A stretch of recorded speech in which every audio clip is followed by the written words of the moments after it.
आज मैं आपको एक राजा के बताने जा रहा हूँ जो भारत देश में हुई थी, जिसे हम कभी सोने की चिड़िया कहते थे।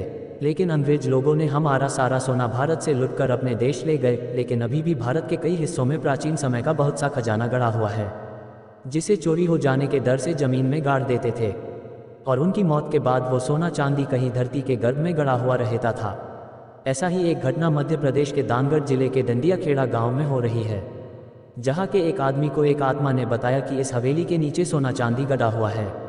तो उसने अपनी सरकार को बताया कि एक राजा की आत्मा ने मुझको बताया कि जमीन में गड़ा 10,000 टन सोने का रहस्य उसने मुझे बताया, जो आज के सोने के रेट के हिसाब से इसकी कीमत तो 200 अरब रुपए के लगभग होगी।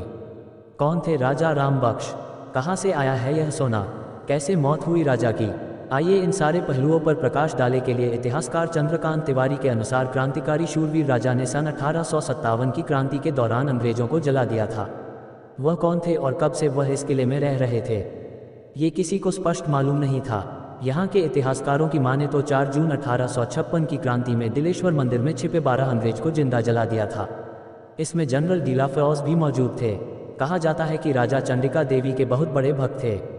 वह रोजाना सुबह मां चंडिका के दर्शन करने के बाद ही सिंहासन पर बैठते थे। लोगों के अनुसार राजा पूजा करने के बाद अपने गले में एक फूलों की माला जरूर पहनते थे।